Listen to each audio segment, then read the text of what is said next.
Mike, turn your games down. Hi, we're doing another movie episode of Games My Mom Found. I am Mike Albertin, and who's sad and drinking at a bar only for a scene, and they're okay after that. With me tonight, I'm Joe Butler, and even though I'm an arms dealer, I sure hope nothing bad happens to me on my special day. And this is Blair Farrell from comicbookvideogames.com. And remember, if you see a necrotic child, let them sink their teeth into your hand.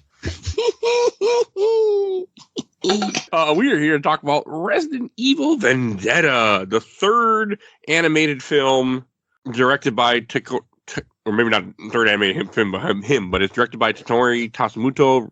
It came out in 2017 Japan. It is the third animated movie in the series Resident Evil. It actually is canon to the series, takes place after Resident Evil 6, but before Resident Evil 7. When they still thought what they wanted to do with the series. I don't understand what that means. I like Seven's obviously not a sequel to this, so I'm kind of glad that we got. But I'm really glad we got 7. I love 7. Oh, because 7 was kind of like a soft reboot almost. So yeah, but I'm fine. I mean, this is just another adventure in the world of Resident Evil, and shows you how fucked up this world is. But the plot of this movie is essentially Chris is part of the BSAA still. He was sent on a mission to go get these two people at from an arms dealer. Shit happens. Virus gets out. Has to team up with Leon for absolutely no reason. Rebecca's back, and we're gonna be in New York at some point in this movie. There's a plot rundown. Leon's sad because because the movie starts off with him like at a morgue, like talking about like people who died. Yeah, it has to do with something that isn't in this movie or in the game. Like I thought it was. It's something to do with DC. There was an outbreak, and he failed his team. I thought it had something maybe to do with the movie, or not the movie, but like the game, like in 6. But it isn't. It's based on something else that didn't happen in here. It's kind of weird because the movie opens up with him shooting body bags that start moving, and it's because you find out later it's like some DC mission that he was part of that the bomb went off. So in this world, there's bombs everywhere. People are just using BOWs a lot. This is a really shitty world to live in, by the way. Yeah. Well, it's one of the big problems of the Resident Evil universe is that it takes place in real time. So this isn't like the 2010s. So Leon should be in like his 40s, and Chris Redfield should be in like his late 40s, early 50s. And they both can move like they're in their late 20s. And, because we love these characters, we want to see them again and again. But seeing them again and again means they have the absolute shittiest lives possible. It's like their entire life is just fighting these monsters over and over again. There's never an end game. It's just like a never-ending cycle of like war. Yeah, I didn't think about that, but you are 100% right. Yeah, and they really messed up on like having, as much as I hate to admit it, I really wish we hadn't gotten the remakes yet, and we had gotten like maybe 9, and then had like a really big soft reboot. Because I'm not gonna lie, we're talking about it a little bit for the podcast. I've talked about it to my partner too. They really kind of like blew the hammer, killing Umbrella on Resident Evil 3. Like they really should have waited till like maybe 5 or 6 to kill off Umbrella. Yeah, that's fair. See, I just wish, I really feel like they need to go back and I know, like, the railgun shooter has, like, the fall of Umbrella in it, but, like, they really needed just that closure. Because I understand why they did in Resident Evil 4, because the fixed camera angle, inventory management Resident Evil had run its course. They weren't building any new fans. There's people like love or hated tank controls, like games were evolving. So they're like, cool, here's this new hard reboot. Here's this new threat, which I actually like because, by the time Resident Evil 0 rolled around, every game was, they go to a place, there's an outbreak, you fight a boss, it turns into a bigger goopy boss, there's a self-destruct sequence, and you escape. Mm-hmm. Like, the life cycle of like the zombies and the monsters. But then you get Resident Evil 4, which people say is not scary, and I disagree. It's not scary because you've played it a million times, but the first time you play that and you don't know what you're doing or what is happening, there's panic again. And you needed kind of that push. But I think like the bad guy of like Albert Wesker is something that's like has been missing. Because like he's the guy who basically screwed up the lives of these entire people. Like, Chris was just a regular ass cop. Leon was going to just be a cop too. And like Claire was just living her life, but then they all got thrust into this thing really because of the machinations of him and Spencer. And since then, they've kind of struggled to have like a main villain, like especially in these movies where it's like, here's a guy. And a suit. Yeah, but this one I was more okay with. I also felt that this movie had a lot of world building that we wouldn't see normally. And I strangely really appreciated it. Way more than I thought I would. Yeah, this movie has a lot of good ideas, and it also embraces like the wackiness of the Resident Evil series, because that's the other thing that I love about maybe this and Death Island and technically the live action movies, is that it's just like you've got people who know what they're doing.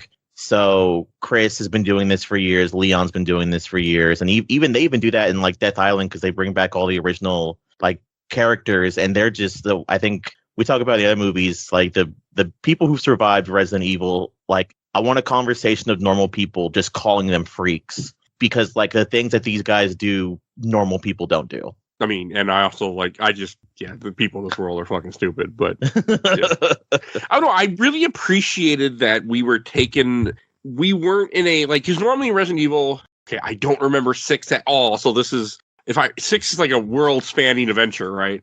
Yeah, it goes over like 3 areas, and then the main villain, it works for the government, and he's trying to make Neo Umbrella, and then he turns into a big T-Rex. Okay. I really want to play 6 again for this show. The joke was in the episode 0 that we did for this podcast, and we tested out with people that I don't talk to anymore, unfortunately. When we did that, we talked about Resident Evil 6. We're like, we got to do it in the show someday, and it's been 5 years, still have yet to get there. But it's always been my joke to me, like, I really want to replay that game. But no, I was just thinking like this, because in the Resident Evil world, at least what I can remember, which is 5 and before, you don't really have I guess 5, you're in Africa, and you do have some world spanning, but I really appreciate that this did a lot of world building into the series. So, like, you see New York, you see them talk about how these attacks are happening all over the world, like, just a lot of really interesting things that I really appreciated. Like, I actually enjoyed this movie a lot. I would actually have watched it a second time had I been able to stream it, and I wasn't watching this from a Blu-ray. But in order to stream it, I have to rent or buy it. I cannot stream it free or, with any of my anything that I own. So I was like, I have one really goofy small issue with the movie. And it's with the opening, which I hope y'all kind of agree with me, where it's like, so the movie starts off with, besides Leon crying about that his people he kind of knew died, you have Chris, who I guess they just hired BSAA agents to come assist them on like what they think might be bioterrorism. And it's like a thing where it's like they walk in and it's like, oh, hey, remember the Spencer Mansion? This is a mansion, looks exactly like the Spencer Mansion. There's 2 columns and the big stairs in the middle. Do y'all remember the Spencer Mansion? Never heard of it. Spencer Mansion is the mansion from but like it's like everything, like the DLC for RE5, like the end of Code Veronica, like it's remember the mansion. I love that. See, I love that they did that throwback. Okay, when they go to the house, I'm like, is that the house? Because at first I wasn't paying enough attention. I watched this movie the first part twice, and I didn't see they're in Mexico. I'm like, are they in the Spencer Mansion? And then I'm like, oh, they're in Mexico. I'm like, okay, but I'm like, it is so cool that it's like kind of like, I was like, okay, are they gonna go in some of the rooms? Like, they're gonna go in the room and there's gonna be that long table on the first floor, and then there's going to be they see the plate, there'll be one plate with food like in the first Resident Evil game. And is there going to be a clock? Someone go, is that Chris's blood? Like, come on. I was like, I was actually on board with this. I'm like, this is really cool. So I'm not, the memoberries work for me. It's fine if it's supposed to be. Like, I liked it in Code Veronica because there's like, oh, it's a Spencer mansion because they're Spencer's kids. So, of course, it's a 1-for-1 for the mansion. They weren't Spencer's kids. Or, you know what I mean? But they're like this family. I prefer it more when it's like supposed to be like on purpose as opposed to like, oh, it's a homage for some dumb reason. Yeah, it's not. It makes it feel like, hello, do you want to build a mansion? Come to my store. At my store, we sell the same mansion floor plans, just $19.95 plus shipping and handling. You can have a mansion where the stairs go this way and the columns this way. Don't associate it with the murders that happened in the woods. Our mansion was free of bioterror monsters. See, I still liked it. You say that, Blair, but there's a very specifically a note in RE7 that says the guy that did the traps for the Spencer Mansion made the house for the family in RE7. Yeah, it's like George Trevor Construction or something. I remember finding that note. What the hell? Like that, yeah. Okay. I really want to play 7 again, to be honest with you. 7 is fantastic. Mm-hmm. Vaguely what I remember too, it's been a very long time since I played 7, but it's a game that I do want to redo. I want to do for the show. We're getting there. We're slowly getting there. So as I get through all of them. Another comedic note. So they go in the house, right? How many fucking people can fit underneath that bed? Because a lot. They meet that kid. It's always such a goofy horror thing because they take Chris as an advisor, but they, like y'all said earlier, they see this kid covered in fucking blood and like they don't go, huh, and like just immediately light him up. So Chris comes in and checks underneath the bed and like 8 people come out from underneath that bed. Yeah, It's a big bed. It's because I'm trying to, because I know in the first animated film, Degeneration, boy, I also cannot say that name without thinking of the DX wrestling group, and I'm going to be singing a theme song in my head, but I don't know how much is debriefed to the world about bioterror, because I know in that one it annoyed me, because there's a character voiced by Steve Bloom in the dub, and he sees a person and he shoots them and he's like, oh man, I shot him like 20 times and he got up. It's like, of course, because they're zombies. Like all of this is out there. But I know like in Resident Evil 6, I think like the president gets attacked because he's going to tell the world about Umbrella and like what happened to Raccoon City because it was like covered up for all this time.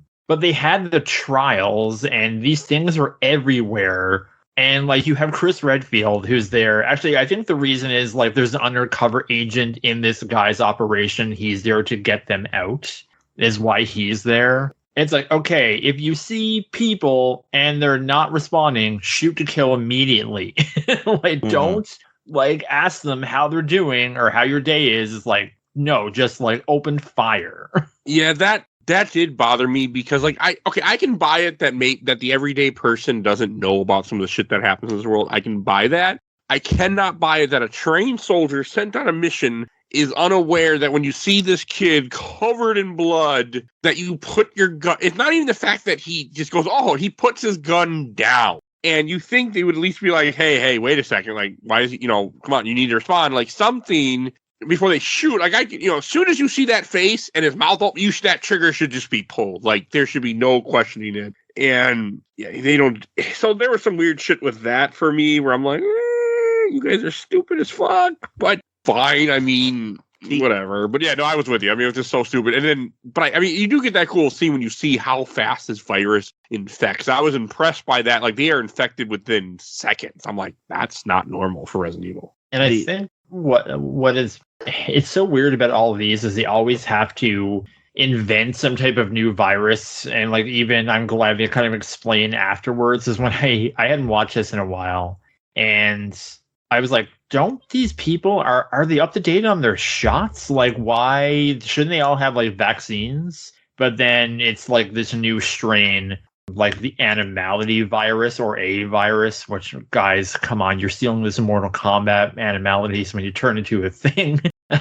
And Rebecca is talking about how like they haven't got one for this particular strain. Okay, that's fair. Mm-hmm. There's also a little bit of other stuff too. Like, I think one thing that it is kind of a good point that shows like it catches Chris off guard because the zombies can also talk. And I'm pretty sure another thing too is they also probably call him off guard that like that guy literally transformed in front of his eyes. But at this point, you would think that most Resident Evil characters would be like, all right, you're bringing me with this mission. All right, I brought this PowerPoint. If the person does not respond to you, shoot to kill. If they are covered in blood, shoot to kill. If something with a brain and big fingers and a long tongue pops out, shoot to kill. Yeah, shoot that to was kill. my one issue is that these guys are that, like, they have Chris on the team, yet he doesn't, like, they didn't seem like they were briefed very well. And it's what sucks is these are basically like sci-fi action movies and they're not horror movies because, it's kind of like my problem with, say, something like the Alien franchise, where I know the life cycle of this creature. I know how it all works. And that's the same thing with this universe. And these guys know how it works. The audience knows how these bioweapons works, which is why, like, you know, this was the lead up to 7, where you had just like, say what you will about Ethan Winters. You have a regular ass guy again who has no idea what's going on, and there's like a new threat, and we don't know what's going on, and it's scary again. And this is just, okay, here's zombies again. You know, here's a bunch of trained soldiers who should know better, but they're all just going to get annihilated. Yeah, that's fair, but at least it was amusing. Yeah. No, I agree with you on all your points. Like, that did bother me a little bit that these trained soldiers didn't know anything. That did rub me the wrong way. I won't lie on that one at all. I do kind of like that, like, they're also not progressively, because I think it was the same thing in the last movie. They're slowly getting away from the main person having, like, Wesker powers. Because I think you mentioned it earlier, Mike, where it's like, oh, the guy must be like, but, like, I don't think he does. And same thing, like, in the last. Yeah, same thing in the last movie. Like, what is it, like the Russian prime minister or whoever the big villain was, the woman? Yeah, also the Russian, or not Russian, but Eastern European prime minister, yes. Yeah, she also didn't have powers. She was just kind of good at her job. She was in special forces and she could fucking fight. I mean, and I hey, you know what? I'm all for it if you just want sexy women that can just fucking hold their own. I am all for that. Like, yeah, no problem there. Mm-hmm. You know, I like, I mean, there's another, you have that blonde that is like undead-ish, I was thinking, but maybe she didn't die either in the freaking.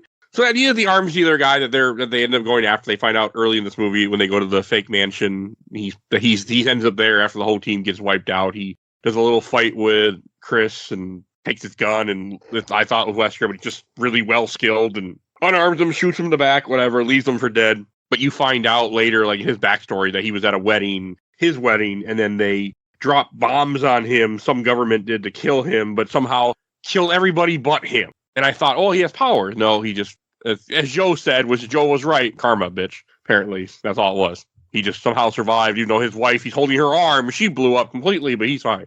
Well, whatever. And that's why he is an arms dealer. You know, there are moments like this when I wish I had a soundboard set up for this podcast. Those are those moments. You would abuse that, though. You know you would. I know I would. This doesn't make it funny.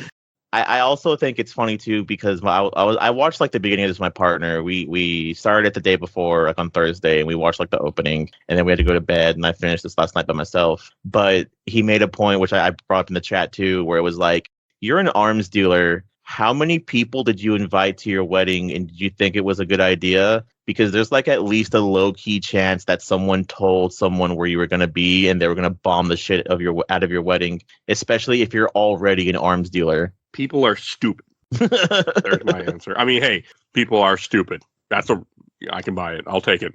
Especially people with power and money. I can see it as he just wasn't, like, all these people are loyal to me. Sure they are. Someone got offered money, not realizing, hey, you're going to be part of that bomb too, buddy. Mm-hmm. But that plays such a big part in the story. Have your wedding indoors. I mean, that would make sense, yes. He did not. We also don't get a good look at his wife for reasons that we will find out later. I like that plot point in this movie, actually. Mm-hmm. As dumb as it is, I was 100% okay with this plot point. So we get into something that I'm going to go off on a tangent for, and I super apologize about it in advance. So we're reintroduced to a character that Shinji Mikami himself absolutely fucking hates, apparently. And it's the reason why she hasn't been in a Resident Evil game since 0. Rebecca's back. Yay, everybody clap. I was happy to see Rebecca again. I mean, I knew she was in this movie, obviously. Yeah. And I'm also like, how do they use Rebecca? I'm like, wasn't Rebecca 18 when she was in Stars? And I actually Googled it, and I was right, and I completely forgot about it. Rebecca's like some kind of child prodigy that got her like bachelor's degree at like 18. And they literally went, hey, you be a good match for Stars. You want to join our weird special forces team? And she did. So that's why Rebecca's still young. But there's a guy that leaks Capcom info, and he's usually 75% right. He's the guy that leaked Devil May Cry 5 like 10 years before it came out.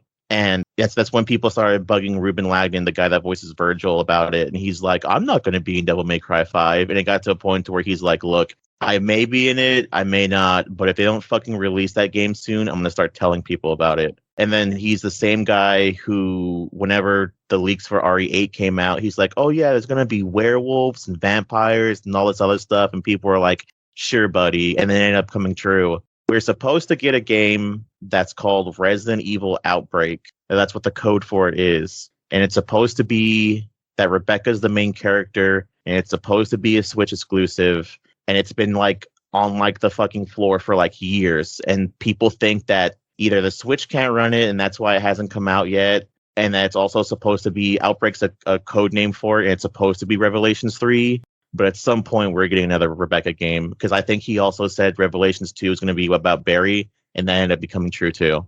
Hey, I'll take more Rebecca. I won't complain with that. Yeah, same here. I mean, I was so happy. I mean, I knew she's back in this because this movie came out in 2017. We're watching this in 2024. But I was excited. Like, we haven't seen Rebecca since Resident Evil 1 and then 0, which takes place before 1. So, like, she hasn't been in anything canon for a very long time. Surprisingly enough, that's also not true as well. Apparently, there's like a stage play, Resident Evil stage play, that has her, Chris, and then Pierce from RE6, where apparently they save her at her college. So yeah, I guess Japan gets more shit than we do. You know what the worst part is? I actually know what you're talking about. Really? A long time ago in a galaxy far, far away, early in this podcast, Stu, one of my original founders of the show, he had talked about it because he was a big RE fan. We had actually had a conversation about that play, and you can find it on YouTube at one point. It was on YouTube, and we talked about covering it. So yeah, I know of it. I should Google. Forgot it existed, but I know of it. So thank you for rejogging an old memory. That was a strange memory you pulled out of my head, by the way, Joe. Did not expect to hear that ever come back. I think when I was watching it, I went to look it up to see if, there's some type of canon event about what Rebecca's been doing all this time, but then she just kind of, there's an exposition dump when they're traveling where she says, I left the Force just to help people, with my science. And even now, just going over the math to see when this movie's set. So this movie's set in 2014. The first one's set in 1996, and Rebecca's 18, so in this one she should be 36 years old, but she still looks like a teenager. I'll take early 30s. She could go past early 30s. She's looking more 20s, but she could pass. I'll take it. I'm just happy we got Rebecca back, so. Guess what I found, and it's 2 hours long enough for a movie. You found the play? I found the play. Okay, well, if you can find at least one sucker that wants to talk about it, which you might have already found. But that's not what. Oh God, where was I? I also want to say I really enjoy the fact that Rebecca works at a university, and she's in charge of like making vaccines for antiviruses. I like that. I was watching a review where they complained like, "Oh, she can't handle stuff against the zombies. She doesn't know what she's doing." Like, you know what? There's one. I mean, she's been drugged by a new virus. She vaccinates herself. She takes out a zombie with scissors. She doesn't have a gun. So cut her some slack, people. Like, you can't expect this woman to be like, oh, she's gonna, take all these people out. Like, she doesn't have a gun. I mean, she was also a rookie cop in Resident Evil 1. Yeah. And then she didn't keep up with her training. Like, she didn't become a Krav Maga expert like Chris and Leon. Like, she just went and became a doctor. She didn't keep up. She might have done some weekend handgun training, but she's not a soldier. Yeah, and that's what irritated me. Is like, how do people not get that? Like, it's fine. Like, she went and studied medical, but she still takes out a zombie with scissors, and these are pretty good zombies. These are not like your normal, walk slowly and murder you. These guys can move. Someone missed the dialogue. That person you're talking about, not us. They missed the dialogue where Rebecca very specifically tells Chris's weird military friends, "Hey, Chris," they're like, "Why?" They even ask her, "Why didn't you stay like with BSAA? And why don't you help out in the field?" And she literally says, "People have different way of doing things. Chris likes to kill zombies, and that's how he helps. I want to try to find a way to cure people to keep this from spreading." So, I mean, she has a point, and it's a really good point. Well, that is. I like the fact that that's what she's doing. I thought that was a really cool, thing to put in here, that she's just trying to cure the virus, and these viruses keep popping up, and like the whole like plot with this is this guy, ended up poisoning the Great Lakes, so a lot of these water bottles that people are drinking from are, have a latent version of the virus. I thought that was a cool concept. as a guy who's drinking a water bottle right now, purified drinking water, I'm like, yeah, it would work. I'd be infected too. That's what I was thinking. Yeah, it's a cool concept. And it makes sense in this world where, once you pop open that bottle of the fact that there are, viruses and things like that, it's not going to stop just because one corporation went out of business. Like, that ain't going to change anything. Once that's something that never going to stop. And I believe that completely. Plus, like, I think other games have established, like, only, like, it wasn't even, was the main Umbrella facility in Raccoon City? I don't know if it's the main one, but it's just one of them. It's just the one that Birkin worked at. Yeah, that's what I mean. They never, I don't think they ever specifically say it's the main one, and they've always talked about how there were, like, tons of other branches. So just because Raccoon City blew up doesn't mean, like was it, like, the European branch exists, and then, like, there's probably, like, 2 more in America somewheres, and then later on we found out, like, in, like, the light gun games, they have, like, islands spread out through the ocean and shit, too. And Wesker stole the combat data from the mansion and probably sold it on the black market. So there's probably, like, weird variations just produced by, like, terrorist cells and like things like that. Like, they don't sell missiles in this universe. They sell goopy monsters. I mean, that's a quotable reference right there. But we don't, we see it in Resident Evil Revelations 1, where, you have that underwater city, or not underwater, but you had that one city and all the shit happens there. Like, this is just the world they live in, and I'm for it. So I won't complain. I also have the movie playing on the side. I also think it's actually kind of creepy and terrifying of, like, Rebecca trying to make it to cure herself, like, before she turns, and she, like, legit has, like, a mini stroke before she, like, comes to. Are you talking about the early part when she first gets infected twice? Yeah, no, I agree with that. Like, no, she didn't. Like, that's what when I was watching the video, which I appreciate, sir, you made a video. I just didn't like the fact that you insulted my girl, but I'm all right. Like, no, and she did good. Like, she just seen everyone else she knows just get killed. All her coworkers just got murdered. The guy hitting on her got murdered. Like, she's not gonna be okay. Like, this, and she handled herself good for that in that situation. Cut her some slack. And then one of the complaints in the thing that I also didn't agree with, but it's a point to bring up, was the fact that in this world you have her. One of the things that happens to her is, you have, like, she makes a vaccine so quickly. I'm like, you know what?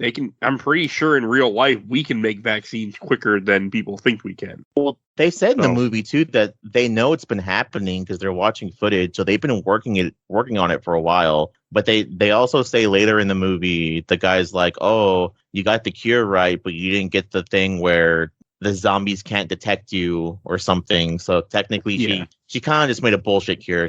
It's still a cure, but it's not. Yeah, it doesn't affect, like, because in the first part of the movie, in the mansion, in the mansion that upset Joe, you see where he's able to, the arms dealer shows, like, hey, these monsters will work for me and will only attack people that I want them to attack. Which, again, fucking great bioweapon. You want to sell, like, hey, we don't give a shit about all these people who are living in the city, except for our guys. They won't target your guys. They'll eat everyone else. Great fucking weapon right there. I mean, that, like, you solve the problem. But wasn't that in the last one where the guy had the thing where you can control lickers and tell them they were like attack dogs? Yes, but also at the same time he was infected and he was dying. So remember, you led to you get infected anyway. This was a case where you didn't turn into a creature at the end of it. In that one, you sacrifice yourself to control them, but eventually you would die. You would die sooner than later. That's what the Nemesis was too, right? I mean, the Nemesis was programmed to take out Stars people. Yes.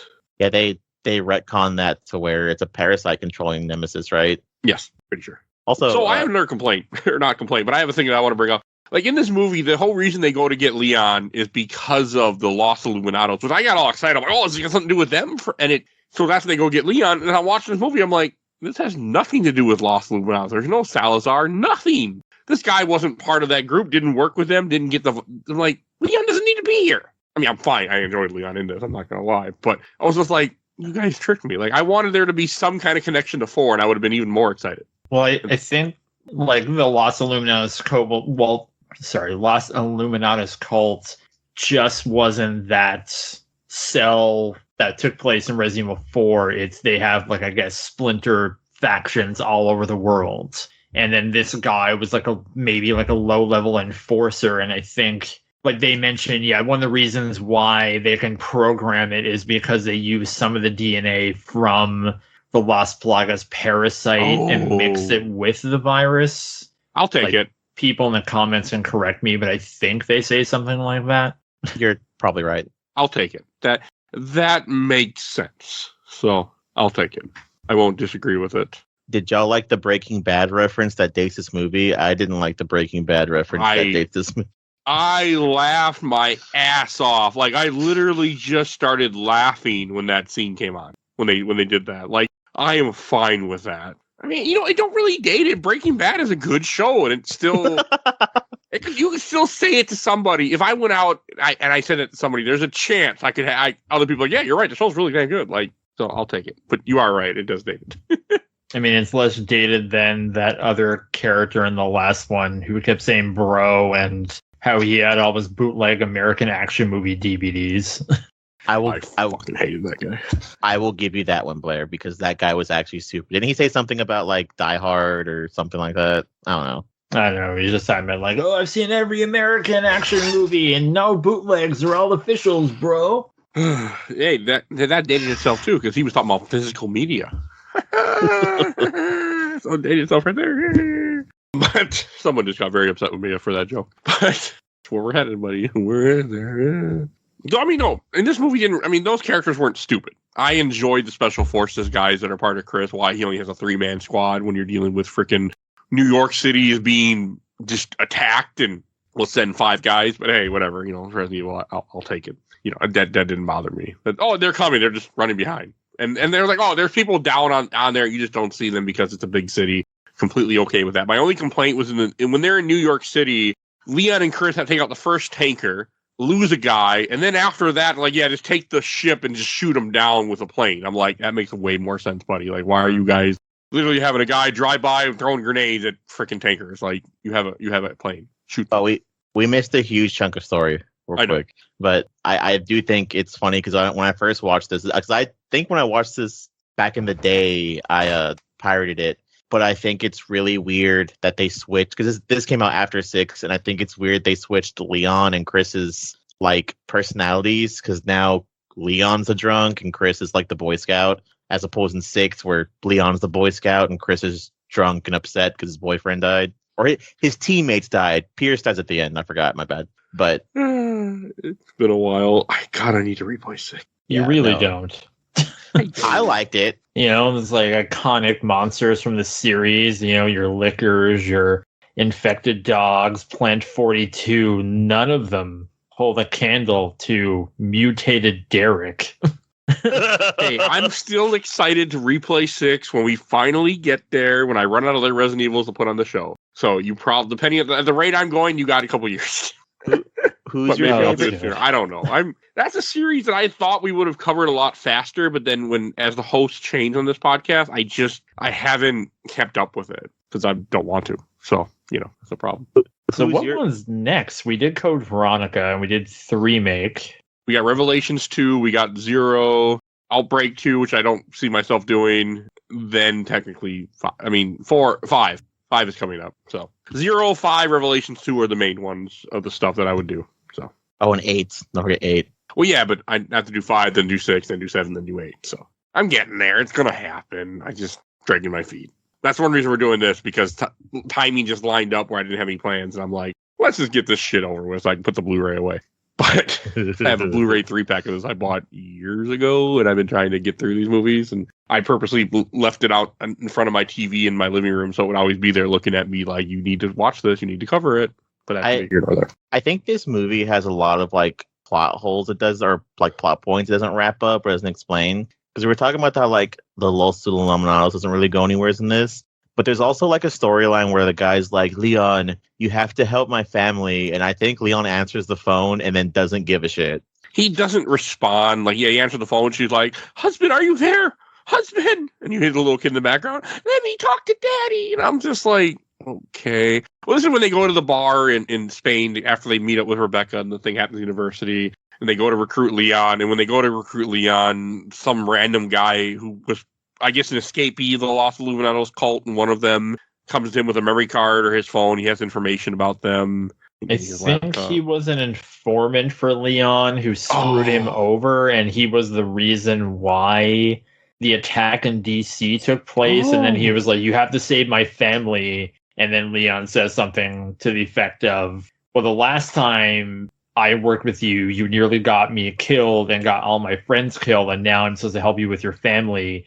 And basically does the Spider-Man. I missed the part where that's my problem. But then I think he snapped out of it when he hears like his kids and his wife and, you know, why he's doing this and the human cost of like the bioterror war. Okay, that's fair. That you made me appreciate it more. Okay. And then like and plus maybe seeing Rebecca get captured too, because when they're there. So that was another thing. When that big okay, I might be the only one. When I saw that big behemoth guy with the mask on and like the holding the big chain gun and all the metal on his back, for some reason, I'm the only person out there, I thought of a guy from Dirge of Cerberus. I don't know why I thought of the purple guy from Dirge of Cerberus, but I did.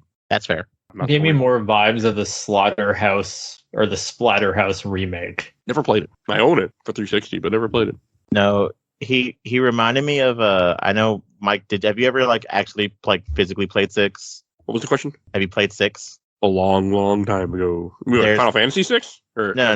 RE6? RE6. Yeah, a long time ago. Before this, over 10 years. Blair. Yeah, it's the kind of chaser that's chasing after Jake and Sherry of a goose tank or something. Yeah, the Usanagi or something like that. Something goofy. Yeah, that's what it reminded me of. I'm like, oh, they just stole this from 6 again.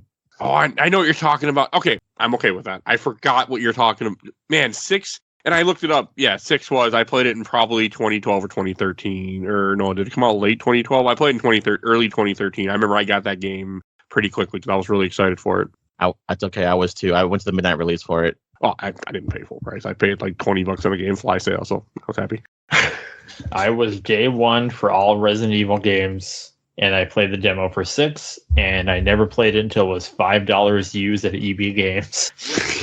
I really want to replay 6 so bad, but I can't do it till I do 5. I don't really want to do 5. So, but that's me. Right. 5, the only thing I'll give 6 over 5 is that 6 is a lot easier to play single player than 5. Yeah, that's my complaint. Like, 5 is near damn impossible to play by yourself at certain points. It's a good thing I have a husband who likes Resident Evil and likes to play as Sheva. I mean, I have a wife, but she wouldn't play it if I put it in front of her. I can tell you that much.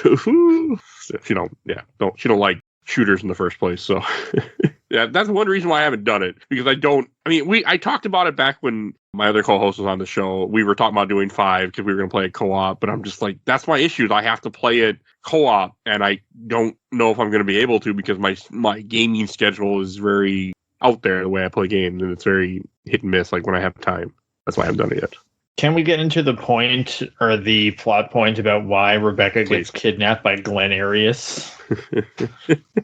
Who's Glenn Arias? Well, here, what I thought was because since she was able to develop a antivirus, he's like, hey, I want her because she can stop me.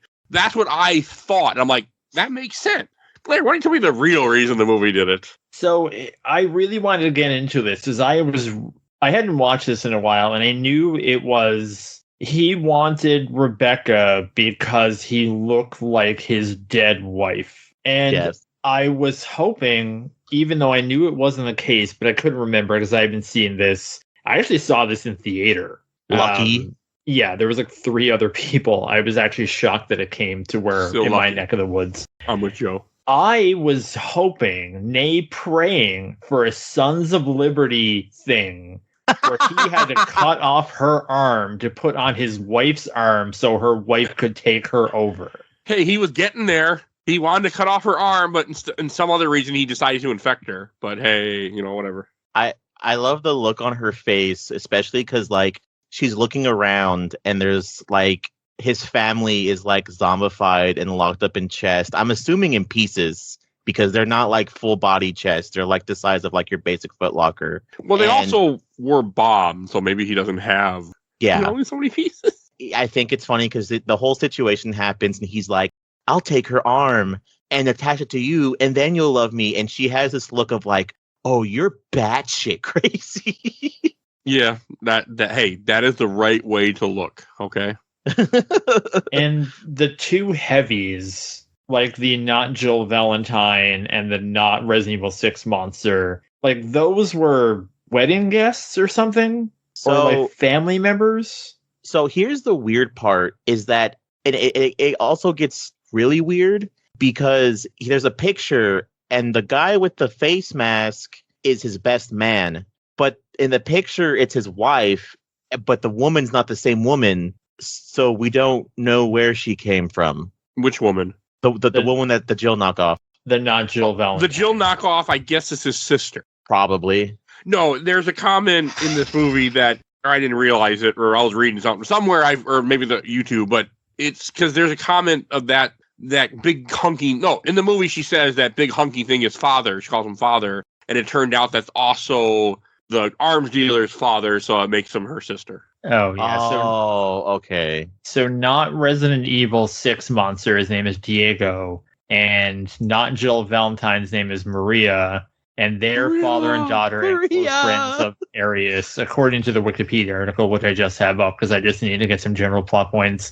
And what's funny is that, I mean, minor spoilers for Death Island, they bring back that Maria character for some, like she wants revenge for the Glen Arius incident, so she teams up with like the dumb bad guy in that one. But That's she's cool. just there. Yeah, she's just there. It only took them, because what, this comes out in 2017, Death Island came out, what, 2023? Only took them like 7 years. Hey, well, my math is right. So I understand why that is completely. They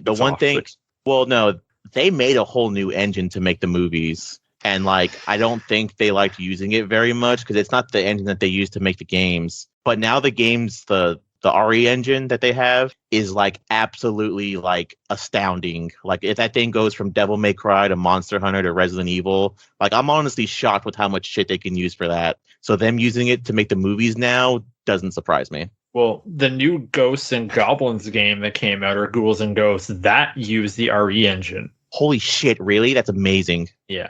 I mean, I also want to say this movie looked really good. Like Yeah. I'm like, it still looks good in 2024. I'm like, this is just really well done, like graphically. Like when you think of Degeneration, where like Leon is mostly standing around because they can't really move him that much. Like he's literally just delivering exposition, standing still with his arms by his side, and now people are basically like John Wicking around. Like I think I watched the Matt Draper review where every bullet shot in this movie is like a punch. Like they don't use their fists, they just use bullets, and it's the same thing. And so like every fight scene is like, you know, a very long choreographed John Wick throwdown. So you'll never guess what came out a year before this. Umbrella Corps? No, it's John Wick. John Wick came out a year before this came out. So it's not surprising that they do this in this movie. I forget about John Wick, to be honest with you. I've only saw the first one in theaters. I've never seen any of the other ones. I liked it. I just never gotten around to bothering again, and I forget about that series. I refuse to watch them until it's over, and I'm like, I think I talked to my friend because he's like, man, John Wick 4 was really good. I'm like, does the series end? And he's like, I think so. I'm like, that's not a no, so I'm not watching it yet. I'm pretty sure there's 5. It does, but then Lionsgate, who distributes the film, they don't have any franchises other than John Wick. Mm-hmm. So they're just like, we need to keep this going, even though it doesn't make sense to keep going. Yeah, see, that's what I thought. So maybe I'll wait till 5 and I'll watch all of them. I think I've seen like 1 and 2 and that's it. Yeah, they look cool. They're great. 4 is like 3 hours long, though. It's really long. Oh, don't tell me that. I really don't want to watch it. Hey, that's another thing. Like, this movie was just 97 minutes. It was nice and short. But it didn't feel long. Like, this movie didn't feel like I was bored or any. At no point in this movie was I bored. And that's a credit to any movie. If I can get through it and not be bored and just be like, I was entertained. Like, you know, when. So we're talking about different plot points and things. Okay, so after he captures Rebecca, I was thinking when he ties her, when he changes her clothes, like after he captures, they change her clothes and put her in the dress. I'm like, I will always find that creepy when all of a sudden a woman's just changed out of her clothes and all of a sudden she's now in like something completely different. Like, I always find that, especially when she's just unconscious, like, I always be creepy. It's only not creepy if they wake up in a hospital. Yes, you are correct. But it was creepy here. I'm like, I don't like it, but at least there's no other insinuation with here. But then when he, like, after he has the whole Metal Gear Solid 2 moment that Blair was talking about, like, his solution then is like, okay, I'm just going to infect you with the virus instead. Like, I thought you were going to cut off her arm. Like, I thought when you see her, strapped down to the table, I thought they're going to be preparing to cut off her arm. But no, it's just, we're just going to infect you and give you 20 minutes to live or something. I was like, okay. Like, you changed your idea really fast, buddy, because she yelled at you. He's like, you tried to punch me, so now I won't let you have my wife's arm. It was just, I don't know. I thought it was just interesting. I'm like, all right, when they do infect her and the whole like time limit 20 minutes, because this is the same time when you have Chris and Leon are in New York. But there are some really good scenes, like the scene when Leon is driving down the highway and the dogs somehow those dogs are superpower dogs in this version. But yeah, that one guy also dies. I was sad when he got his head chopped off. Yeah, that guy gets ass eaten.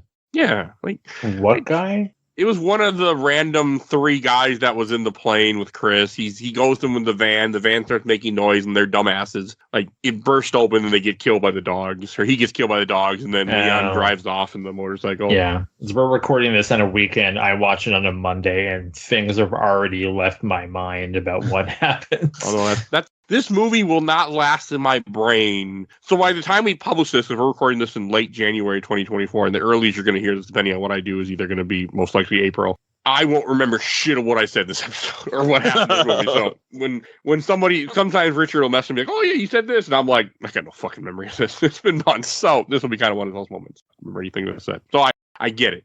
And why is it when you said Monday, the first thing that popped in my head was Blair Farrell was born on a Monday? No idea. I'm not Solomon Grundy. I'm just Canadian. I know. For some reason, when you said I watched this on Monday, it was the way you said it. That's what popped in my head. Watched on a Monday, forgotten by Tuesday. Regretted by Wednesday. You guys are dumb. That's what makes this fun. But no, I mean, that was a little like I was laughing when he shoots the dogs. At one point, he destroys 2 cars and kills those people. When he shoots one of the dogs, I'm like, you just killed people. It's fine. I mean, and I do like the idea of the arms dealer where he's like, I'm going to infect New York with these just gas trucks and just pump out the gas and infect everybody. Like, I thought that was cool. Like, he's going to infect the entire city. Like, he's going to make a statement. And he does, which we will get to at the end of the movie. Yes, I don't want to. Yeah, I got jokes for that too. I know we both do. So okay, that's a cool. Like, his idea was cool and it makes sense. Like, you want to get your point across, you infect a major city, and like this is going to have consequences because I thought that was good. Even though New York is an island, kind of, and they can shut down the city. I mean, Dark Knight Rises showed you can do that. So I'm like, maybe you want to, infect a city where people can't get away or can get away. I mean, maybe that's the point. He wants to prove that he can infect like a major city in general, but he knows like it's small enough to where it won't get out of control or something. Oh, good point. Because New York at that point, pretty quickly, New York would have been shut down. All those bridges would be done, train done. You ain't leaving. I think that the point is too, is that they kind of want a controlled like release as well, because technically Leon and Chris are like going around blowing up trucks as well. Yeah, and he does have the vaccine too also. So like he was planning on showing that he could cure people and things like that too. So I think that was all part of it. I mean, I didn't mind it. I thought it was a cool plot point. I liked that he's locked up in a building, hiding, watching everybody get murdered. Like, I thought that was a cool concept too. That's even a cooler concept now that I think about it. Imagine like having the ability to turn an entire like city into like a bunch of zombies, and they can shut down the city, and then it's like, hey, I just proved to a bunch of like terrorists that I could like sell this virus. Now I'm gonna ransom the city and get a bunch of money to resell them the cure, so I can just spread the cure over the air. Yeah, no, that would work, to be honest. But why go through all that trouble when you can just build 4 fake cities? I don't get that reference, and I think I'm okay with that. Coming soon to games my mom found in like 2026. You talking about Death Island, or is you talking about one of the movies? The 5th live-action film. Yeah. Oh, okay. You talking about 5? Yes. Yeah. That'll be sooner than that, because technically that'll probably be next year, to be honest with you. If I keep my current schedule, that will be next year. Damn. I do want to finish those movies. I've still never seen Final Chapter. But that's, yeah. No, I thought it was a cool concept. I like them running around the city. And man, when they finally go to that office building where he's at, that fucking hallway scene, that's when he tells Chris, you have 20 minutes to save Rebecca. And he's like, here, I got a surprise for you. He just opens doors with all these zombies come out. That scene is so damn good, which you can find on YouTube, by the way. Of course you can. It's like the best one, like the 3 best scenes in the whole movie. It's so good. If you search on Resident Evil Vendetta hallway, you will find the scene, and you should watch that scene. So for all the people when I search that, will there then be a million different edits of it with random songs put into it. I don't know, I'm watching the mute right now, but I found it. So It's like I need one with like set to a Linkin Park song to bring me back to mid 2000s vibes. oh god, I loved anime music videos back then when I first found them. I need to buy editing software so I can make really good like AMVs of like current movies. Just have a bunch. You of could views probably on do it YouTube. with free software, to be honest with you. But, Yeah. there's some really good free software out there. I don't mess with video editing because I can't add anything else to my life because, I know what will happen. So, but yeah, I'm pretty sure you can do it. Video editing looks hard. I want to, by the way. I really, really want to learn how to video edit because that's a good fucking skill to have. I can audio edit really well by now, I think. So, no, that hallway scene is just so damn good. I'm watching it right now and there's a couple parts like Chris pile drives a zombie at one point that made me just laugh my ass off too. So, it's just so well done. This kind of proves to a point to I'm also kind of glad, but also they're really like, you can tell that they don't think of these things later on because this kind of also proves like, yeah, Chris and Leon both really know what they're doing because they survived maybe at least 2 or 3 zombie incidences by now. Yeah, they survived a couple. Raccoon City and then all the other events that happened. And then like other events that aren't even in the main games, like in Umbrella Chronicles, you have events. In Umbrella Chronicles Dark Side, you have events. Like there's so much stuff that happened in this world. Yeah, it was like, so post Raccoon City, there's been Code Veronica, Resident Evil 4, the attack on Umbrella, there was the airport incident from the first film, the not Russia incident in the second film, plus the Leon and Krauser mission, that's like the mission in the second light gun game, and Resident Evil 6, where it's the big team-up game. Like, they've been around the block a few times. I need to talking about video editing.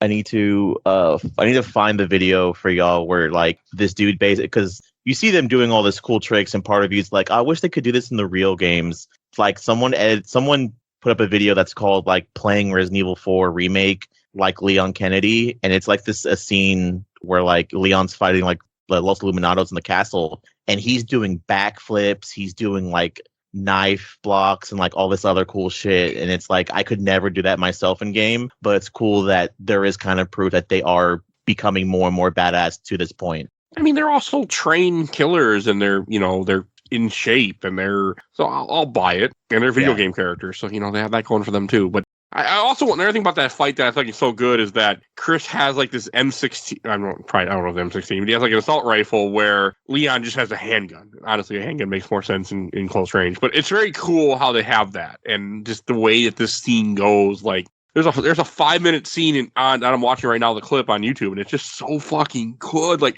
I wish I would have saw this in theaters.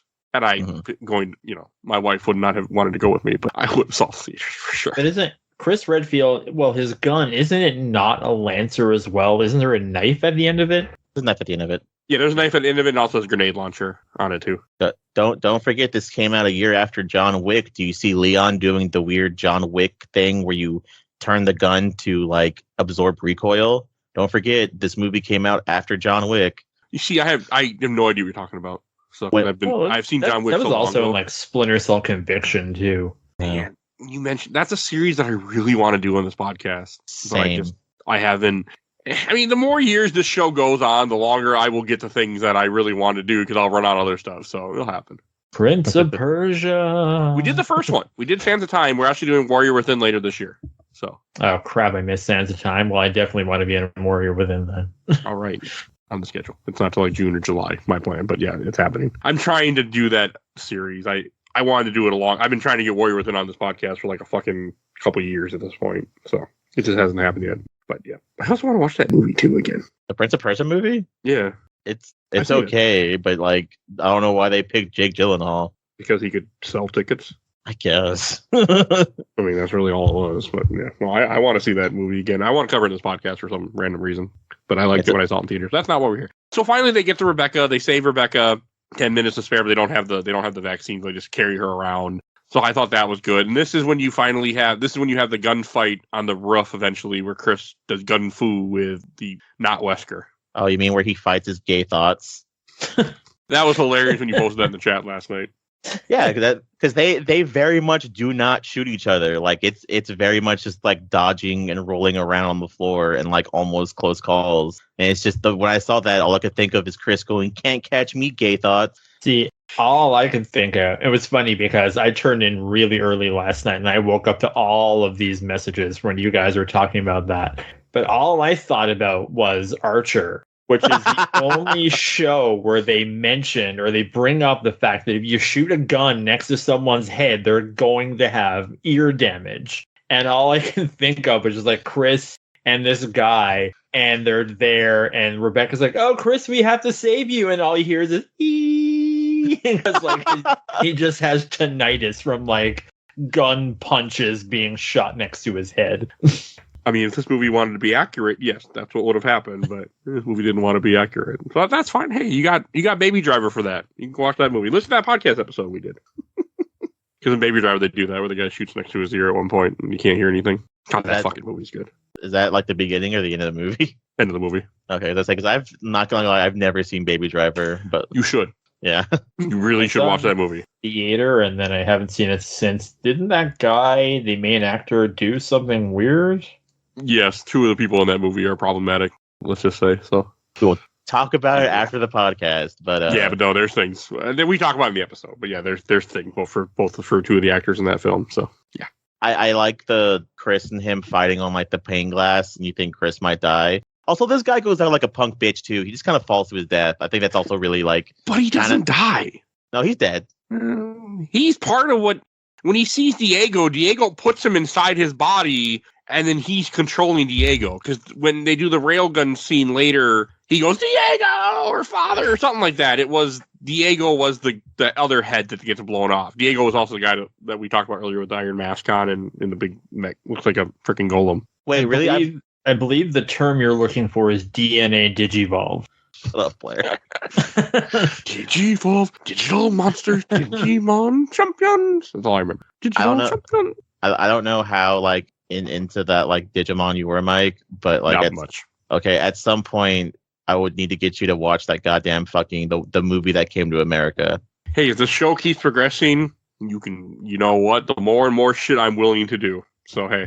But yeah, so he combines with him to form a tyrant? Question mark? Yes. Yes. It's a tyrant. But so this is like my second time watching this movie, right? And I was really stoned last night. I do not remember them fusing. Like I said, this is my second time watching it. I've never noticed that. You don't really see it. You just when he's after he falls, somehow he survives, but he's dying. He's bleeding out from the fall, which he should be dead instantly because his head would have cracked open and exploded. But neither here nor there because he dropped so far. But after he falls, Diego comes over and he tells him to activate something or it's time. And then he rips off the mask and then all the metal you see in his back all starts to break because that's what's containing the tyrant virus, let's just say. And that's why he didn't go full tyrant. And then he takes Diego and then he opens up and apparently he takes the other guy's body and puts him into him. And then when you see the tyrant on the roof, he has two faces. He has two heads. One head that's in main control and another head, which is supposed to be Diego, the smaller one that then gets shot by the railgun. Then he screams. And by the way, that tyrant transformation scene is on YouTube also for those that are interested. I've never noticed that. This movie. Yeah, I think when I watched this recently, I was halfway in, but when I saw it in theater, I was totally down to clown with it. And when the giant endgame boss showed up with a throbbing weak point, I kind of cheered a little. I did. I thought it was hilarious. I mean, it's Resident Evil, you gotta have a tyrant something. Because when he opens up his back, he shoots like some kind of webbing, grabs the body, then I guess he puts the body inside him. But it's enough. It's just a cool scene because I think they won. And then Chris is trying to get Rebecca. They're still trying to get the vaccine. And then finally the tyrant shows up. And then Leon shows up again. And Leon on the bike is really cool in this movie, too. Like, just all the random reasons he's carrying that bike everywhere. He's driving an elevator. That bike just doesn't leave once he gets it. I'm here for that. So I'm not going to spoil which movie it is, but Blair totally knows what I'm talking about. There's always a thing where, like, that the CGI movies will always have over the live actions. And that the whole reason a lot of us see these movies is because tyrants are cool. And whether they turn into a tyrant or a big goopy monster with a bunch of eyes, that's really what we want. but there's very specifically, and I won't spoil which one, there's a live-action Resident Evil movie where there is no goopy monster, where they just fight a guy in a suit, and it's like the most boring part of that movie, and I hate it. I think I know what you're talking about, actually. I think it's horrible. But I don't remember anymore. I don't remember either. Did they fight a big monster at the end of 4 Afterlife, Blair? So 4? No, 4's the one where there's a fight that involves hearts being stopped. That's right. Yeah, that one's also kind of boring, but kind of cool. 4 is the one where they basically recreate the scene from Resident Evil 5, even though there's we'll get to it. And 5, I think there is a giant monster, but then the end battle is clone Michelle Rodriguez ? Yes, that's the one. That's one of the ones I'm thinking of. And I don't remember the end of 6. Okay. I liked 4 and 5 in theaters when I saw it. I can say that. But no, this fight with the Tyrant is also just really good, with Leon just, almost flying apparently in this fight. And I really liked it. I really was like, this is just entertaining, just watching him fight this Tyrant with a fucking handgun and almost getting killed. It was just really good. I also just really like Leon too. I'm going to be sad when they find, well, they'll never get rid of them, but I really like those characters a lot. Something that did remind me of the live action films is when he basically has the Batman grappling hook fingers. It reminded me of the last boss of the 3rd movie where he kind of has the stabby fingers, but because it's a practical costume, they basically look like they're super floppy and unthreatening. So it's that's something they can do in animation. It's just kind of deliver on that promises they don't have to make a costume or a practical effect. Just everything with the fight was cool. When they do the rail, so when at one point they do a rail gun, the helicopter comes up you saw earlier, the woman has a fucking rail gun from pretty much Resident Evil 3 Nemesis, but a compact version.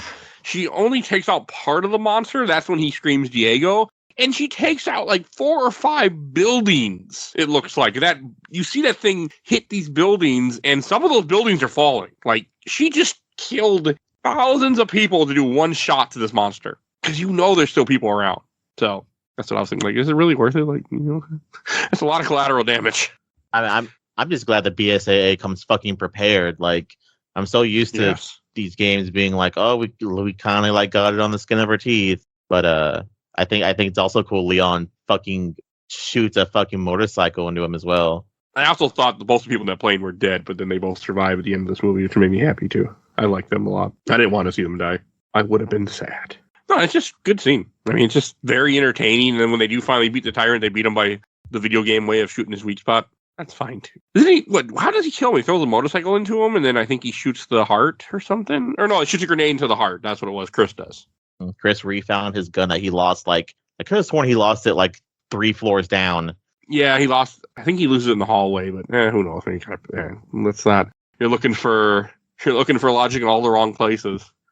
Yeah. He could have picked it up. He does go downstairs to get the vaccine for Rebecca. He does go somewhere else. He gets her to the roof. While Leon is fighting the Tyrant, he does leave Leon and go. And so it's fair. He went and picked up his gun. I'll take it. Because he's gone for a little bit. Oh, you know what? No, he does pick up. It does make sense for him to pick up his guns. I forgot he goes back down to grab a fucking gas thing for Rebecca. Yeah, because he's trying to save Rebecca. Then that's finally when while he's giving her the vaccine through the gas. That's when you see the timer. That's when the alarm goes off. Then they save her. I didn't like Rebecca being a damsel in distress. I would have much rather had her, be she doesn't need to be a powerhouse, but just not be a damsel in distress. Yeah, I think they realized that too, because like I said, everyone gets their moment in Death Island. I think that's probably the best part of the whole movie.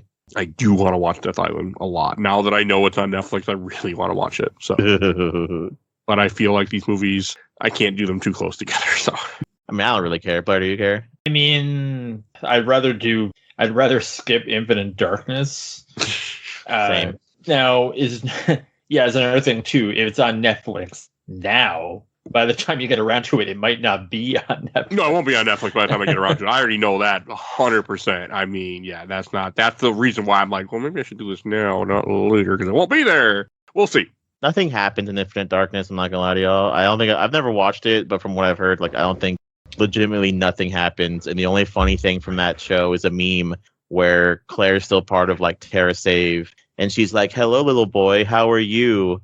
And she's like, oh, I guess he doesn't speak English. And the guy goes, no, he's just deaf, and he's also in a wheelchair. Yeah, I don't even remember. I watched it when it came out, but I don't remember it. It was a bummer because they got Claire back, and Claire hasn't been in anything since Revelations 2, and she doesn't do anything at all. Like, she's barely in it. It's mostly another Leon show. Mm-hmm. I mean, I want to see it just because it's considered canon, and because I was actually supposed to do it a long time ago, back when it first came out in 2021, I think it came out in. So, yeah, I just want to do it. The weird part is it's just a watered down version of Degeneration, and it even takes place before Degeneration. And the only reason why it kind of exists is because they're like, well, we want to make a movie using the RE engine, and then we also want to like kind of show off the guy who's now probably permanently going to be playing Leon from now on, because Matt Mercer said that Death Island was his last voiceover for Leon, like forever now. Like now the new guy that did Leon for Remake 2 and Remake 4 is like permanently now. Stop. I can't pronounce his last name.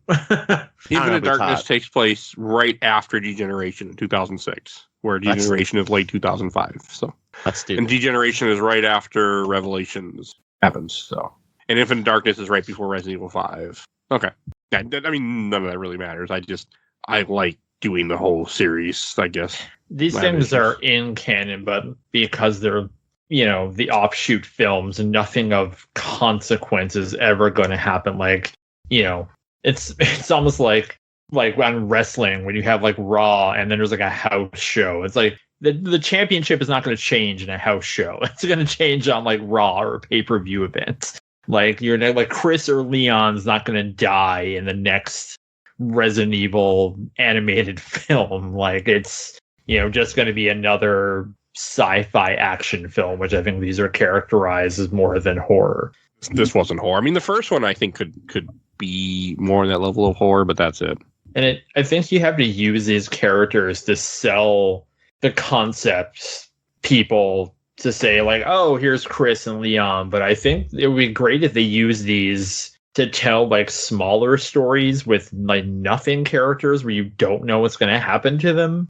Like I always want something like the people who are working at the mansion in the first Resident Evil movie. I probably said this on like another show where it's just the schmoes who are working in the Spencer estate. And it's like, oh yeah, I gotta, hey honey, I got this job at this mansion. All I have to do is go feed these dogs and I'm getting paid like a 6-figure salary. And then, he's just like, oh yeah, we're going to go play cards. And then something's happening and he realizes like, all this stuff is happening, and then the end is where the inciting incident happens, or even make a movie about Marvin Branagh leading up to Resident Evil 3 where he gets bitten by Brad in like the remake and things like that.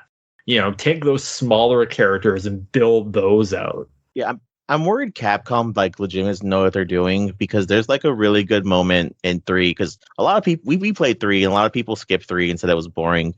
But there's like a really good moment, which I probably said on the episode too, where like Jill's legitimately terrified. She's like, we don't know if we're infected. We don't know. We could like turn any day now and no one would know, and they would find us and get eaten by our like undead corpse.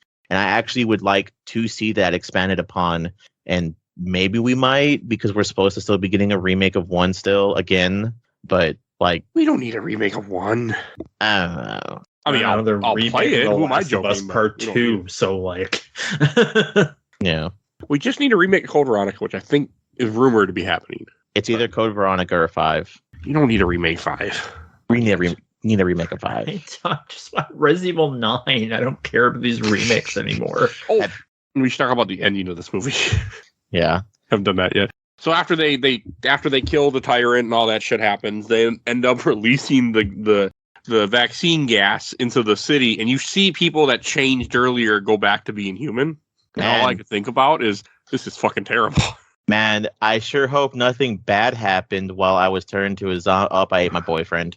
Yeah. It's like, why am I so full? Like, oh, right, I ate a guy. Or what happened to the people? Because, like, give an example at the beginning of the movie, we kind of glossed over it. There's a dude who's like, bottom half is missing. What happened to like a dude that was like got eaten and he's like walking around on his hands? Is he gonna just be unturned and die? Yeah, pretty much. You would just be, hey, I'm human. Oh, God, I'm missing gut. Like, this would be terrible. I'm like, this is terrible to release this vaccine. Awful. And people are going to have, I was like, whoa. I mean, like, to go along with Joe's joke, and yes, I had the same comment. You see a guy eat his girlfriend or wife, whatever, at one point, like, he wakes up and he might be like, whatever happened to my wife? Oh, yeah, my blood is on her hand. Her blood is on my hands, and I can taste her inside. Her face was tasty. Like, I mean, you ate people. Like, you really want to wake up from that? I'd rather be like, no, I don't. Can you live with that knowing what you did? Like, you're out of control, but still, like, you did it. Ugh, no. Or even worse, someone who like got turned and was like, oh, I ate my baby. Yeah, it's like, oh, like, no, like, you don't think you want to come back from this. You'd rather just stay turned. It's a very fucked up scene. I mean, it's cool that they can, people that are infected can then get turned back, but I think at that point, you might as well put a bullet in their head. So, this is a much vicious, much worse virus than just like a cold or something. Like, I think you want to be turned back. But it's a cool concept. I mean, other than me making jokes about it, I liked it. I love a small scene, which apparently does make sense in the sequel, to that the other girl survived the fake Jill, and she sees the dead body of her father. How did they imply she died? Did she get shot or something? She's by one of the tankers. You see her laying down. I thought she was dead, and then it turns out she's not. Weird. Okay. And surprisingly, I think I have Marvel brain rot, Mike, because I literally was like, I guess I'll fast forward through the ending to make sure I don't miss anything, and there's like nothing there. No, I didn't bother. I was like, I mean, yeah, it's really just Marvel that does that. I mean, yeah, but like after what, like 3 Marvel movies, everyone does it now. Like I forgot feel like it's getting less now, though. I forgot what movie I watched recently, but like something I watched recently, how I was like, let me go through the credits to make sure there's nothing in the endings, and sure enough, there was something there, and I'm like, God damn it! Can I just have a normal movie? Not when it made so much money. Yeah, I can't think of what it was though. Oh well. I can't believe Infinite Darkness came out in 2021. I still have yet to see it. I was gonna watch it, and then like think I had to work for a whole week, and I was like, I'll just wait to watch it until I get done with work. And like that whole week, people were like, "Man, this show sucks," and so I'm like, "Yeah, I guess I'm not gonna watch it." Yeah, I was actually wanted to cover it a long time ago because Elena wanted me to, and then when I asked her, I brought it up a year. So yeah, I'm good. I'm like, all right. So, if you want to watch it, I need a reason to watch it. So I do. I don't know. Oh, we should make fun of so we think these are cursed because when we did Damnation, or was it Damnation? I had pink eye. I think, Joe, were you sick during that recording too? I think I was sick, or yeah, something was wrong with me, I think. And then this recording, I got a really bad cold, and I think you were having issues too. This recording? Yeah. Oh, I woke up with the runs. I had real Mexican food last night, and I'm like, I'm not gonna go heavy. I'm just gonna have something basic, and that way I don't wake up with a huge stomach ache. And then I woke up this morning, and I'm like, I'm dying. So hey, twice is a coincidence. If we record a third and fourth, when we do Infinite Darkness and Death Island, if we both get sick again, then we know it has a connection. So yeah, that was just one of our funny things that we've been thinking about talking about off chat. Yeah, but did you like the joke of me being like, welcome to Death Island, where I have a hemorrhoid and Mike is in a full body cast. His wife put the microphone next to his mouth so he could talk. I mean, I would do that. Okay, that's not my kid. turn next time. One of the old jokes in this podcast from a guy that I haven't talked to much, unfortunately, in a while. Sam Mercer. He made it back a long time ago. He's like, Mike would be podcasting in the apocalypse, like, and he's not wrong. I mean, at this point, like, yeah, I would be. So if I was in a podcast, I would record if I could, no question. The show must go on. Me waiting for Mike's current podcast by carrier pigeon that drops off a USB that has the new recording on it. Yeah. Hey, you know what? I'd be in the top 10 for sure at that point. Probably wouldn't be anybody else doing it. So. All right, I think that's anything else you guys want to say about this movie, or we covered enough? Yeah, I think we've gone on enough. Enough rants and tangents. All right, let's go to Shelf Stacker Box. I'll go first, since I'm probably the most positive. I'm actually going to put this on the shelf. I actually really enjoyed this film, and had I bought it on Amazon or something, I would have actually watched it again while we were talking, but I couldn't because it's on Blu-ray. I mean, I like this movie. I could see myself going back someday randomly and just putting it on just to watch it while I edit or something, or this was on Netflix. I put it on, enjoyed it. It was a good film. It's the best of the series that I've watched so far. Like Vendetta was number 1, then Degeneration, then just anything, and then Damnation, because Damnation was garbage. But it's a good movie. We'll see how I feel when I watch the other 2 things that are left. So, and what about you, Joe?